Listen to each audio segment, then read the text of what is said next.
Bapak tadi terakhir kita menjawab pertanyaan pemirsa juga nih Pak terkait dengan bagaimana cara UMKM dapat bantuan mungkin bagi yang mereka tidak punya jaminan.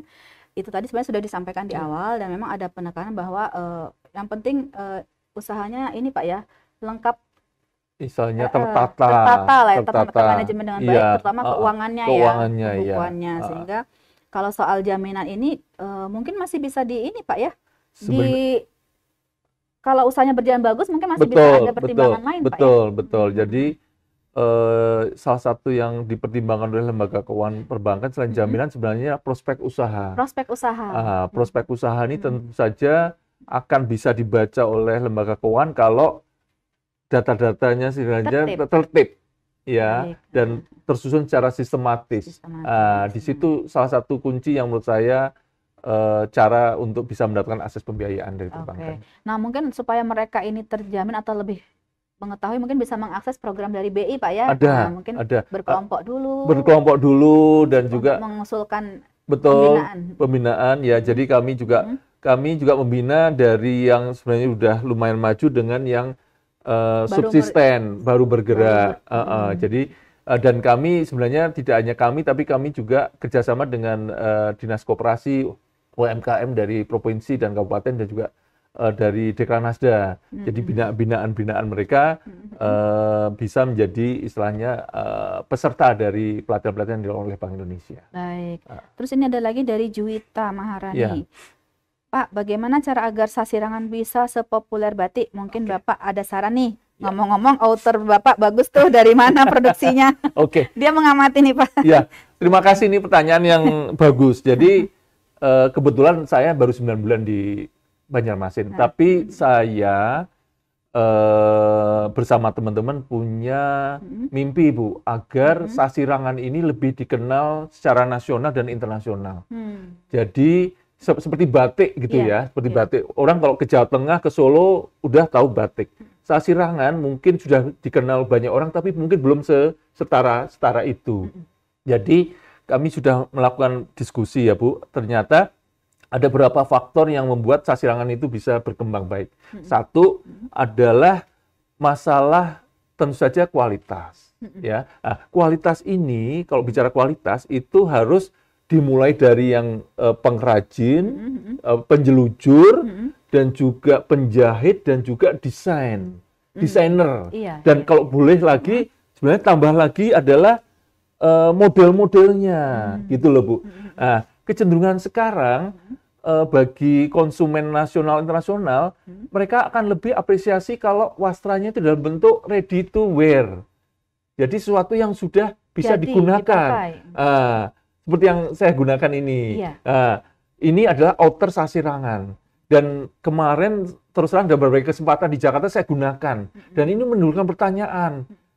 Mereka mengira ini dari Jepang. Modelnya agak kimono gitu. Betul. Saya jelaskan bahwa ini Sasirangan. Jadi satu kunci adalah kita memperbanyak produk-produk yang ready to wear, baik baju maupun shawl atau hijab segala macam gitu. Itu yang pertama. Artinya untuk menuju ke sana kita harus mengembangkan dari sisi hulunya pengrajinnya, dari sisi penjahitnya, dari desainernya, dan dari sisi model gitu, Bu ya. Kalau ya kami punya program-program di sana. Dan yang menarik, Bu, kami pernah mengadakan pelatihan. Pelatihan ini diikuti oleh pengrajin di Kalimantan Selatan. Tapi pendekatan dari pelatihan ini menarik. Dia memulai dari desainnya dulu. Desain bajunya dulu. Baru setelah itu kainnya seperti apa ya? Motifnya. Jadi ini agak berbeda dengan pendekatan sekarang. Orang bikin kainnya dulu, baru mikir bajunya seperti apa. Menurut saya, salah satu pendekatan yang bisa dilakukan adalah memperbanyak desain-desain baju Sasirangan. Terutama desain-desain yang lebih diterima oleh masyarakat nasional dan internasional. Ini yang sedang kami kembangkan di sana, Bu. Makanya selain pelatihan untuk pengrajin, penjelujur, penjahit, kami juga akan memperbanyak dan sudah memperbanyak kegiatan fashion show dan lomba. Jadi harapannya ini memberikan gambaran insentif kepada pelaku-pelaku Sasirangan di Kalimantan Selatan untuk terus istilahnya berkreasi, terus berkreasi, terus terus berkreasi. berinovasi, Iya betul. Pak ya. Jadi untuk kegiatan nanti di Banjarmasin, Pamor, Borneo di November. November, insya Allah nanti ada lomba atau fashion show Sasirangan. Oke. Kami juga kerjasama dengan perbankan Bu di BNPD. Kami pernah mengadakan fashion show baju kantor Sasirangan yang dikenakan oleh pimpinan perbankan di Kalimantan Selatan. Jadi mereka melakukan fashion show di Duta Mall, mereka terbilang grogi, tapi ternyata setelah itu mereka antusias dan minat dari pengunjung juga tinggi. Dan yang salah satu komentar dari Dewan Juri adalah bahwa mereka senang ternyata pimpinan perbankan itu juga punya perhatian pada Sasirangan. Dan Sasirangan tidak hanya dibuat dalam bentuk kemeja atau gaun, tapi juga untuk office attire, baju kantor. Hal-hal seperti ini yang harus kita galakkan, Bu Anjar. Iya. Jadi banyak ruang ekspresinya Pak ya, untuk Sasirangan ini bisa tampil, bisa hadir di masyarakat, tidak hanya model-model yang konvensional tapi bisa dikreasikan macam-macam karena ini adalah karya seni sebenarnya. Wastra. Karya seni juga. Iya. Termasuk Bu yang kami ingin dorong adalah satu, bagaimana Sasirangan ini bisa dihasilkan oleh talenta-talenta muda di Kalimantan Selatan. Supaya ada regenerasi. Jadi kami akan bersama dengan beberapa SMK yang punya jurusan kriya, kalau fashion busana itu satu. Yang kedua, kami juga ingin mendorong desain-desain untuk anak muda. Jadi yang bisa diterima oleh anak muda. Salah satunya kami coba dengan outer atau yang lainnya gitu, Bu Anjar. Iya, siap. Jadi harus dikasih contoh dulu Pak ya untuk memantik orang itu jadi terpikir, kemudian terinspirasi dan bisa merealisasikan lewat inovasi. Betul. Termasuk kami menggunakan media digital untuk promosi ya, TikTok atau Facebook gitu ya. Mudah-mudahan itu jangkauannya akan lebih luas. Lebih luas lagi. Jadi nggak hanya generasi di Kalimantan Selatan, tapi mungkin di daerah lain bahkan luar negeri mungkin bisa lebih tertarik. Ternyata ini kainnya bagus, cantik, modelnya cantik gitu ya. Oke Bapak. Mungkin satu lagi nih Pak, pertanyaan dari orang Banjar nih. Pak Wahyu, untuk outlook 2024 kira-kira gimana ya? Adakah bocorannya apakah pertumbuhan ekonomi Kalsel bakal meningkat? Kan di tahun 2024 itu ada pemilu dan mungkin ada eskalasinya yang bisa berdampak positif atau negatif. Agak berat ini. Iya. Ini kayaknya. Mungkin sedikit secara umum ekonomi Kalimantan Selatan akan tetap kuat. Pak, mungkin dengan level yang sama seperti tahun ini. Sisi lain pemilu ini kan satu sisi memang menimbulkan semacam ada faktor ketidakpastian, gitu ya. Artinya bagi pengusaha itu tunggu dulu atau apa. Sisi yang lain seperti itu. Tapi secara umum kalau pemilu berjalan lancar, aman dan sesuai dengan harapan semua pihak, insya Allah dampaknya ada tapi tidak terlalu besar. Sisi yang lain sebenarnya kegiatan pemilu dan pemilihan ini memberikan order-order yang Bu ya, tentang spanduk, flyer segala macam ya, yang cetak, bahan-bahan cetak itu juga menimbulkan kegairahan di istilahnya perusahaan percetakan, perusahaan sablon, pertumbuhan juga. Betul. Juga ya, Pak, ya? Betul. Jadi secara umum akan tetap kuat di tahun 2024. Dengan catatan Pak ya, aman pemilunya. Tapi ini kan tanggung jawab kita bersama. Dan insya Allah kan kita sudah melakukan pemilu beberapa kali.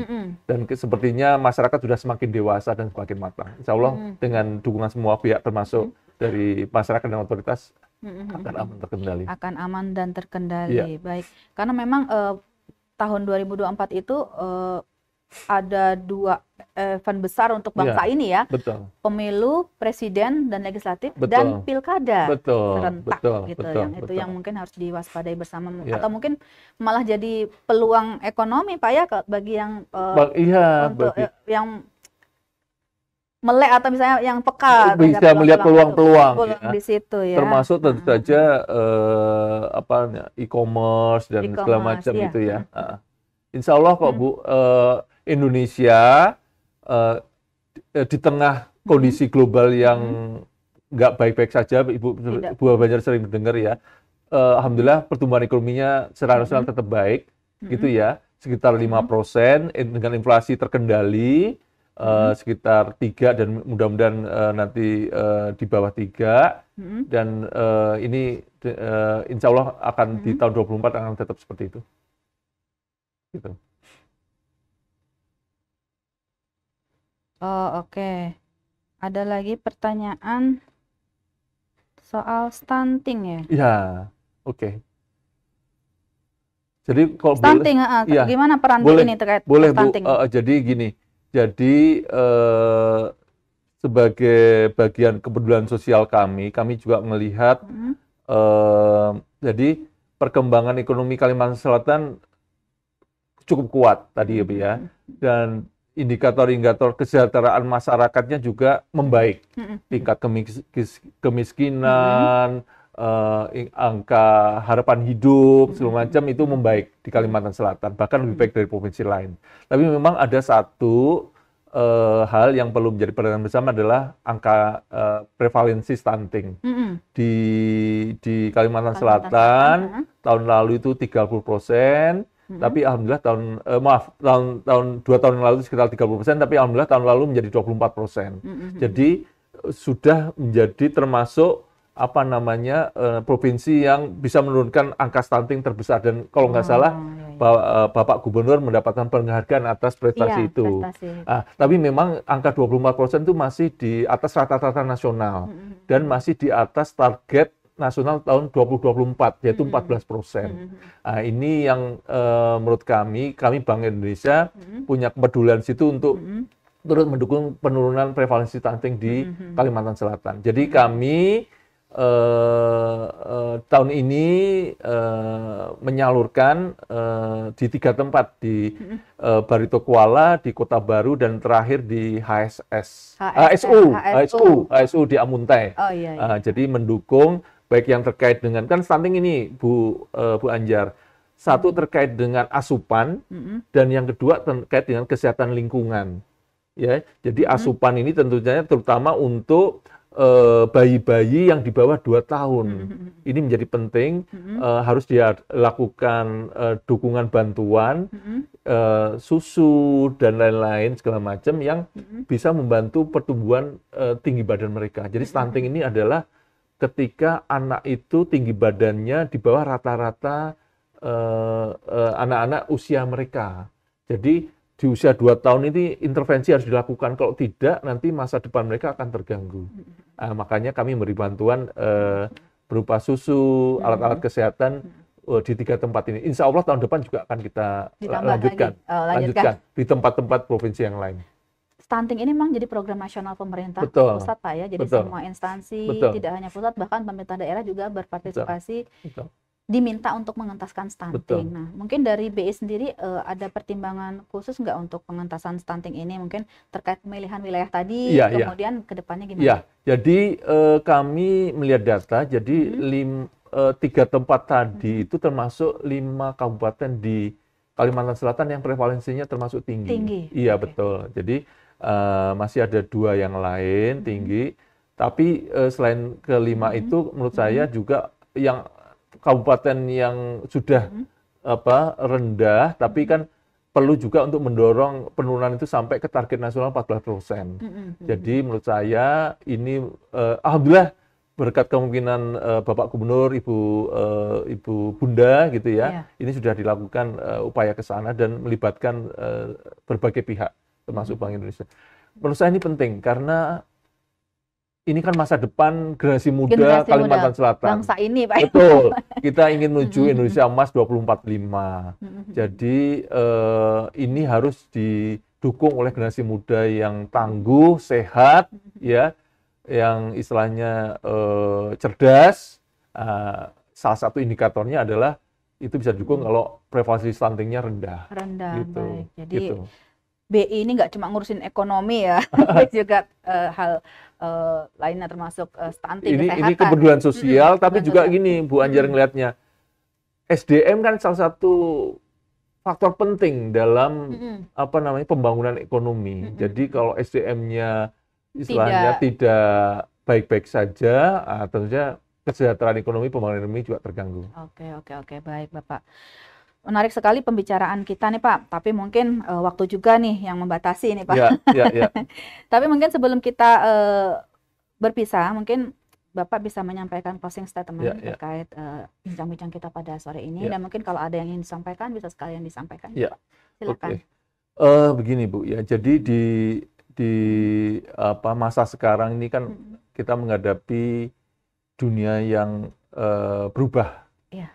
Megatrend digital, perubahan digital, teknologi, dan juga mungkin pernah dengar juga perubahan iklim. Ya, jadi ini tentu saja menuntut kita untuk merespon, ya, baik otoritas maupun masyarakat. Satu kata kunci adalah kemauan kita dan kemauan kita untuk selalu belajar hal baru. Ini penting, ya, karena kalau kita tidak mempunyai kemauan dan kemauan ini, kita akan tertinggal. Jadi semangat untuk mau belajar terus itu menjadi modal yang sangat penting. Utama, Iya, itu yang pertama. Yang kedua ada semangat sinergi dan kolaborasi. Jadi banyak masalah yang kita hadapi sekarang, bukan hanya masalah peluang itu hanya bisa diwujudkan ketika kita bersinergi dan berkolaborasi. Jadi tidak ada lagi suatu hal itu bisa dipecahkan oleh satu lembaga institusi. Harus ada semangat untuk sinergi dan kolaborasi. Jadi dua hal itu kalau boleh saya ingin sampaikan kepada kita semua, gitu ya, termasuk kepada pemirsa yang generasi muda ini, gitu ya, semangat belajar dan semangat untuk sinergi dan kolaborasi. Dan BI siap mendukung ya Pak menjadi. Kami siap mendukung, dan semangat kami dalam menjalankan amanat undang-undang tugas di wilayah Kalsel, kami selalu mengedepankan semangat untuk inovasi dan semangat untuk sinergi dan kolaborasi.